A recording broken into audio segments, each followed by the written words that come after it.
లూకా సువార్త 10వ అధ్యాయం 30వ వచనం చదువుతున్నాం. అందుకు యేసు ఇట్లనెను, ఒక మనుషుడు యెరూషలేము నుండి యెరికో పట్టణమునకు దిగి వెళుతూ ఒక వ్యక్తి యెరూషలేము నుంచి యెరికోకు బయలుదేరాడు. అంటే ఇతను చేసేది ఏమిటి? ప్రయాణం. ఇతను ప్రయాణం చేస్తున్నాడు. అంటే ఇతను ఎవరు? ఒక ప్రయాణికుడు, ఒక బాటసారి, యాత్రికుడు అని చెప్పుకోవాలి. ఈ బాటసారి, ఈ యాత్రికుడు, ఈ ప్రయాణికుడు ఎవరో కాదండి, భూమి మీద ఉన్న నీవు నేనే. ఎవరిమి? నీవు నేనే. అంటే మనిషి యొక్క జీవితం ఒక యాత్ర అని బైబిల్ చెప్తుంది. మనిషి జీవితం ఎట్లాంటిది? యాత్ర. మరి ఈ యాత్రలో నీవు ఎటు నుంచి ఎటువైపు ప్రయాణం చేస్తున్నావో జాగ్రత్తగా చూసుకోవాలి కదా. యాత్ర, టూరు ఎన్ని రోజులు చేస్తాం చెప్పండి? ఎన్ని రోజులు చేస్తాం యాత్ర? మహా అయితే ప్లాన్ చేసుకుంటారు 4 రోజులు, 5 రోజులు, వారం, మహా అయితే ఒక నెల, ఇంకా చేస్తే సంవత్సరం. సంవత్సరం ప్రపంచం అంతా చుట్టి రావాలనుకుంటే ఇట్లాగా కొన్ని దినాలు మాత్రమే ఉంటుంది, అంతేగాని జీవితాంతం ఉంటుందా? ఉండదు. అంటే చాలా తక్కువ సమయమే చేసేది యాత్ర. ఈ యాత్ర చేసేవాళ్ళు ఏం చేస్తారు?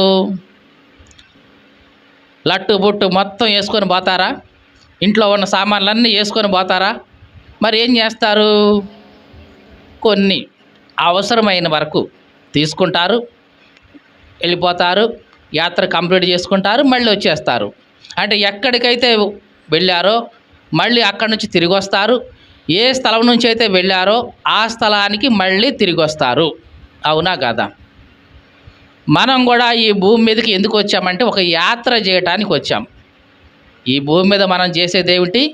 యాత్ర. మరి ఎక్కడి నుంచి వచ్చావు? పైన ఉన్న యెరూషలేము నుంచి వచ్చావు నువ్వు. నీకు అర్థమైందా? నువ్వు యాత్ర చేయడానికే వచ్చావు. మరి ఎక్కడి నుంచి వచ్చావు? ఒకప్పుడు ఈ భూమి మీదకి నువ్వు రాకముందు నువ్వు ఎక్కడున్నావు? దేవునిలో ఉన్నావు, దేవునితో ఉన్నావు. అంటే పైన యెరూషలేములో ఉన్నావు నువ్వు. ఆ యెరూషలేము నుంచి ఈ భూమి మీదకి వచ్చావు. అంటే ఒక యెరికో ప్రాంతానికి వచ్చావు. ఈ భూమి దేవుడు సృష్టించాడు నీ కోసం. ఈ భూమి మీద యాత్ర చేయటం కోసం నువ్వు వచ్చావు. మరి ఎంతకాలం చేస్తావు యాత్ర? ఎంతకాలం చేస్తావు? ఈ భూమి మీద నీకు దేవుడు ఇచ్చిన ఆ సమయం వరకు. ఎంత సమయం ఇది దేవుని దృష్టిలో అంటే? దేవుని వాక్యం సెలవిస్తుంది, దేవుని దృష్టిలో ఒక దినము 1000 సంవత్సరాలంట. చెప్పండి, ఒక దినము దేవుని దృష్టిలో ఒక దినం అనుకుంటే అది ఎన్ని సంవత్సరాలంట? 1000 సంవత్సరాలు. ఇప్పుడు మనకి భూమి మీద జీవితకాలం ఎంత చెప్పండి? ఇంకా గట్టిగా బ్రతికితే వేసుకుంటే 100 సంవత్సరాలు అనుకుందాం. ఈ 100 సంవత్సరాలు దేవుని దృష్టిలో ఎంతకాలం చెప్పండి? ఇప్పుడు ఆయనకు దృష్టిలో ఒక దినం అంటే 1000 సంవత్సరాలు. ఇప్పుడు నీకు ఇచ్చింది 100 సంవత్సరాలే అనుకుందాం. ఇప్పుడు ఆయన దృష్టిలో ఎంత అవుద్ది? 24 గంటల్లో 10వ వంతేగా. అంటే ఎంత? 2 గంటల 40 నిమిషాలు. కరెక్ట్ కాదు ఆయన దృష్టిలో. అంటే నువ్వు యాత్ర చేసే టైం ఎంత ఆయన దృష్టిలో? 2.5 గంటలు. పైగా అది 100 సంవత్సరాలకే ఏం కాదు. గట్టిగా మోషే అన్నాడు కీర్తన 90:10లో, మా ఆయుష్కాలం 70 సంవత్సరాలు, ఇంకా గట్టిగా తిని ఉంటే, అధిక బలం ఉంటే 80 సంవత్సరాలు. అంటే కరెక్ట్గా 100 కూడా రావట్లే మనిషికి ఇప్పుడు. 70 లేదా 80. అంటే కరెక్ట్గా 2.5 గంటలు కూడా కాదు, 2 గంటలే. మనం అనుకుంటాం 100 సంవత్సరాలు నా ఆయుష్, నేనేంటి నా బతుకేంటి, నేనేంటి నా బలగం ఏంటి, నేనేంటి నా స్థితి ఏంటి, నేనేంటి నా ఆస్తి ఏంటి, నేనేంటి నా ఇల్లు ఏంటి, నా వంశం ఏంటి, ఇన్ని చెప్పుకుంటాం మనం.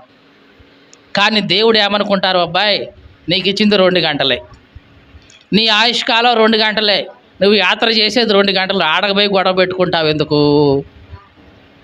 ఇది అనుకుంటాడు దేవుడు కదా. ఏమండి, మనం యాత్ర చేస్తాం, పలానా చోటికి పోతాం, మనం ఉండేది కొద్ది సమయమే అని తెలుసు, అయినా సరే ఆడ గొడవలు పెట్టుకొని మనం ఉంటామా? ఒకవేళ పెట్టుకుంటే పక్కోడు ఏమంటాడు, రే ఇంకేమన్నా మైండ్ పోయిందేరా, ఏమంటాడు, నీకెందుకురా ఇవన్నీ, అసలు ఇది మన ఊరు కాదు, మనం ఉండేది కాదు, ఈడకొచ్చి మనం దేనికోసం వచ్చినో, ఏదో యాత్ర చేయడానికి వచ్చినాం, ఒక 2 గంటలు 3 గంటలు, దీనికోసం వచ్చి ఈడ గొడవలు పెట్టుకొని ఈ గొడవలు ఎందుకు, మీ చికాకులన్నీ మనకెందుకురా, ఈ అసలు నీకు మైండ్ ఉండి చేస్తున్నావా లేకుండా చేస్తున్నావా అని పక్కోడు గద్దిస్తాడు కదా.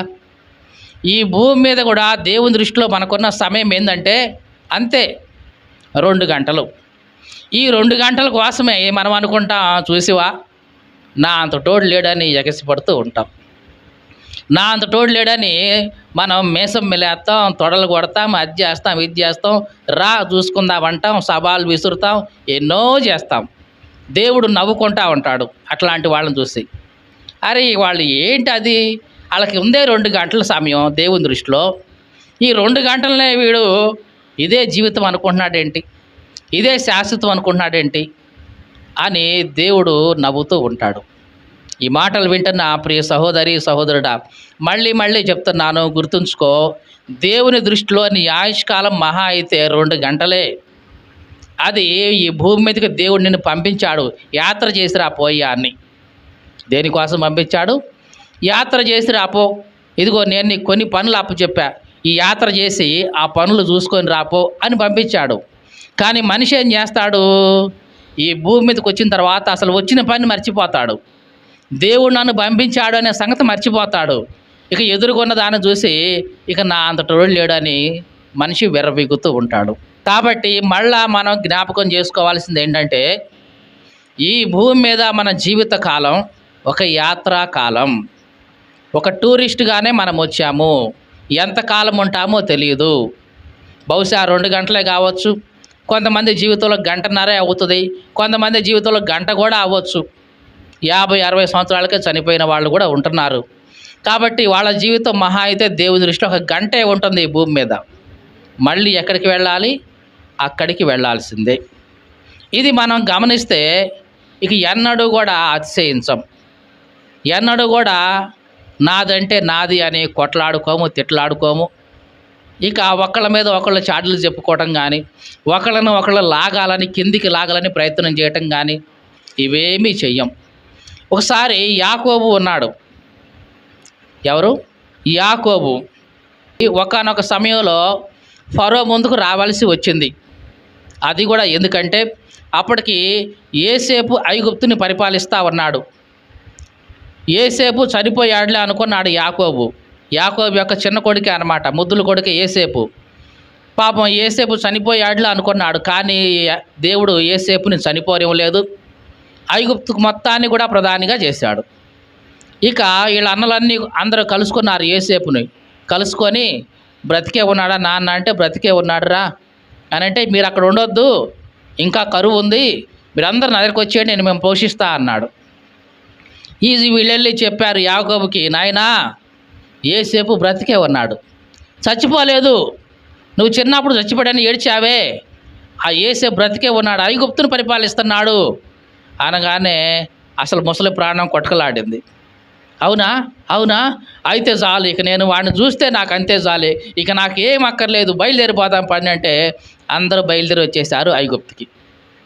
అప్పుడు యోసేపు ఫరోతో చెప్పాడయ్యా, నా తల్లిదండ్రులు వచ్చారు, నా తండ్రిని మీకు పరిచయం చేస్తానని చెప్పి యాకోబుని తీసుకెళ్ళి ఫరో ముందు పెట్టాడు, రాజు ముందు పెట్టాడు. ఈ రాజు ఒక ప్రశ్న అడిగాడు, అయ్యా మీ వయసు ఎంతండి అని అడిగాడు. ఏమడిగాడు? మీ వయసు ఎంతండి అని అడిగాడు.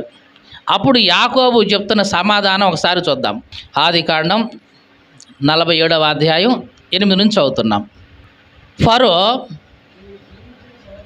నీవు జీవించిన సంవత్సరాలు ఎన్ని అని యాకోబుని అడిగాడు. చూడండి, ఫరో ఏమన్నాడు? ఏమండి మీకు చూడబోతే చాలా వయసు ఉన్నట్టుంది, ఎన్ని సంవత్సరాలు జీవించారు మీరు ఇప్పటికీ అని అడిగాడు. అడిగితే యాకోబు ఏమని సమాధానం చెప్తున్నాడు? అప్పుడు యాకోబు అంటున్నాడు, నేను యాత్ర చేసిన సంవత్సరాలు 130. దాదాపుగా అప్పటికి యాకోబు వయసు ఎంత ఉంది? 130 సంవత్సరాలు ఉంది. ఇప్పుడు యాకోబు అంటున్నాడు, నా వయసు ఇది అన్నట్లా, నేను ఇన్ని సంవత్సరాలు బతికాను అన్నట్లా. ఏమంటున్నాడు? నేను యాత్ర చేసిన సంవత్సరాలు 130. అంటే యాకోబుకి అర్థమయ్యింది, నా జీవితం యాత్ర. దేవుడు నన్ను ఇక్కడికి ఎందుకు పంపించాడు ఈ భూమి మీదకంటే యాత్ర చేయటానికి పంపించాడు. కాబట్టి నేను ఈ సంవత్సరాలు గడుపుతున్నాను, ఇదంతా కూడా దేవుడు నాకు ఇచ్చిన యాత్ర అనుకున్నాడు. కాబట్టి అదే సమాధానం చెప్తున్నాడు. ఎవరితో? రాజుతో. అంటే రాజు ముందుకు వెళ్ళినా సరే నేను చేసేది యాత్ర మాత్రమే అనేది యాకోబుకి అర్థమైంది. అందుకనే యాకోబు మిడిసిపడలేదు. ఇక ఒకప్పుడు మిడిసిపడ్డాడు. ఎప్పుడు? దేవుడు తనను దర్శించకముందు కన్న తండ్రినే మోసం చేసి పెట్టాడు దీవెనల కోసం. తోడబుట్టిన అన్ననే వంచాడు జ్యేష్ఠత్వం కోసం. పిల్లనిచ్చిన మావను కూడా మోసం చేశాడు మంద కోసం. ఎంత మోసంతో బ్రతికిన యాకోబు ఒకానొక సమయంలో దేవుడు దర్శించాడు అతన్ని. మనసు మారిపోయింది. ఇక నేను చేసేది యాత్ర అని అర్థమైంది. అందుకనే ఫరోతో చెప్తున్నాడు, అయ్యా నా వయసు ఇంత అని నేను చెప్పలేను, కానీ దేవుడు నన్ను యాత్ర చేసిన సంవత్సరాలు అయితే కనుక 130. ఈ 130 సంవత్సరాలు నేను యాత్ర చేసుకుంటూ వచ్చాను ఈ భూమి మీద. ఈ యాత్రలో ఎన్నో చూశాను, ఎన్నో విషయాలు చూశాను, మోసం చేయటం చూశాను, ఇదిగో మనుషులు ఒకళ్ళనొకళ్ళు చంపుకోవడం చూస్తున్నా, ఇవన్నీ కూడా నా కళ్ళ ముందు మెదులుతున్నాయి అని ఫరోతో చెప్తున్నాడు యాకోబు. ఈ మాటలు వింటున్న ప్రియ సహోదరి సహోదరుడా, మరి నీకు ఎప్పుడైనా అనిపించిందా నా జీవితం కేవలం ఒక యాత్రనే, నేను ఇక్కడ నుంచి తీసుకొని పోయేది ఏమీ లేదు, కేవలం దర్శించిపోతున్నాను అంతే? ఈ మాటలు వింటున్న ప్రియ సహోదరి సహోదరుడా, మళ్ళీ జ్ఞాపకం చేస్తున్నా, మనం చేసేది యాత్ర. ఒక మాటలో చెప్పాలంటే పరలోకపు యాత్ర. ఎటువంటి యాత్ర ఇది? పరలోకపు యాత్ర మనం చేస్తున్నాం. పరలోకం నుంచి వచ్చాం భూమి మీదకి. మళ్ళీ ఎక్కడి నుంచి మళ్ళీ ఎక్కడికి వెళ్ళాలి చెప్పండి? అక్కడికే వెళ్ళాలి, అంతే కదా. నువ్వు ఇక్కడ కమ్మోరిపాలెం నుంచి బయలుదేరి విజయవాడ పోయావు, తిరిగావు సాయంత్రం దాకా, మళ్ళీ ఎక్కడికి రావాలి? యాడ్ నుంచి అయితే బయలుదేరావో అక్కడికి రావాల్సిందే. మరి ఒకవేళ ఇప్పుడు చెప్పండి, నువ్వు ఇక్కడ నుంచి బయలుదేరిపోయావు, విజయవాడ పోయావు, విజయవాడ పోయిన తర్వాత అసలు ఎక్కడి నుంచి వచ్చానో ఆ సంగతి మర్చిపోయావు అనుకో. ఈ మాట అర్థమైందా? ఇక్కడ నుంచి బయలుదేరా, విజయవాడ పోయావు, మళ్ళీ కరెక్ట్గా నువ్వు గుర్తుంటే ఆడికి రావాలి, ఇక్కడికే రావాలి. నువ్వు ఎక్కడి నుంచి బయలుదేరావో ఆ ఊరు మర్చిపోయావు. ఇప్పుడు ఎక్కడ పోతావు చెప్పు? మీకు అర్థమైందని చెప్పింది. కమ్మోరిపాలెం నుంచి బయలుదేరిపోయావు, విజయవాడ పోయావు, విజయవాడ బాగానే నీకు కమ్మోరిపాలెని మర్చిపోయావు. నువ్వు నేను ఎక్కడి నుంచి వచ్చాన సంగతి మర్చిపోయావు. ఇప్పుడు ఎక్కడికి వెళ్తావు నువ్వు చెప్పు? ఎక్కడికైనా వెళ్ళే అవకాశం ఉందా ఇక? అసలు ఎక్కడికి పోవాలో నీకే అర్థం కాదు. మనిషి ఈ భూమి మీద ఇట్లాగే చేస్తున్నాడు, మర్చిపోయాడు. అసలు నేను ఎక్కడి నుంచి వచ్చాను అనే సంగతి మనిషి పూర్తిగా మర్చిపోయాడు. అందుకని ఎక్కడికి పోవాలో తెలియక మనిషి సతమతమవుతూ ఉన్నాడు. ఎక్కడికి ప్రయాణం చేయాలో తిరుగు ప్రయాణం మనిషికి అర్థం కావట్లేదు. అందుకనే మనిషి ఇష్టానుసారంగా ఇటు పడితే అటు తిరుగుతూనే ఉన్నాడు కదండి. అందుకనే దేవుని వాక్యం ఏమి సెలవిస్తుందంటే, మనం ఏ దేశం నుంచి వచ్చామో ఆ దేశాన్ని జ్ఞాపకంలో ఉంచుకోవాలంట. ఏం చేయాలి? జ్ఞాపకంలో ఉంచుకోవాలి. ఇదిగో నేను వచ్చింది పలానా దేశం నుంచి, కాబట్టి మళ్ళీ నేను అక్కడికి వెళ్ళాలి. ఒకవేళ అది జ్ఞాపకం లేకుండా మర్చిపోతే ఎవరు ఏమీ చేయలేరు. ఇక నీ జీవితం అంతే. హెబ్రీ పత్రిక 11వ అధ్యాయం 15వ వచనం చదువు అమ్మ. వారు ఏ దేశం నుంచి వచ్చారో ఆ దేశాన్ని జ్ఞాపకంలో ఉంచుకుంటే గనక మరలా వెళ్ళడానికి వారికి వీలు కలిగి ఉంటుంది. అవునా కాదా చెప్పండి? వాళ్ళు ఏ దేశం నుంచి వచ్చారో ఆ దేశాన్ని జ్ఞాపకం ఉంచుకుంటే కంట మళ్ళా వెళ్ళడానికి వాళ్ళకి వీలు ఉంటుంది. ఒకవేళ అది మర్చిపోతే చెప్పండి, మర్చిపోతే అసలు వాళ్ళు ఎటు వెళ్తారు? ఇక పోనీ ఎటెటో తిరుగుతారు. వాళ్ళని కలుసుకుంటారా? వాళ్ళ బంధువులను కలుసుకుంటారా? వాళ్ళ ఇంటి వాళ్ళని కలుసుకుంటారా? ఎవరిని కలుసుకోలేరు. ఎందుకంటే అసలు ఎక్కడి నుంచి వచ్చామో అది మర్చిపోయారు కాబట్టి. ఈ లోకంలో మనిషి ఇదే మర్చిపోతున్నాడు. ఆయన ఎక్కడి నుంచి వచ్చాడు మనిషి అంటే, ఇదిగో పరలోకపు దేవునిలో నుంచి వచ్చాడు. మళ్ళీ ఎక్కడికి వెళ్ళాలి అంటే అక్కడికే వెళ్ళాలి. అసలు ఎక్కడి నుంచి వచ్చాడు ఆ సంగతి మర్చిపోతే ఇక ఎక్కడికి వెళ్ళడానికి లేదు. ఇక ఎక్కడ పడితే అక్కడ తిరుగుతూనే ఉంటాం. భూమి మీద అటు ఇటు అపవాది తిరిగినట్లుగా ఇక మనం కూడా తిరుగుతూ చివరికి ఎటు పోవాలో తెలియక నరకంలోకి పడిపోతూ ఉంటాం.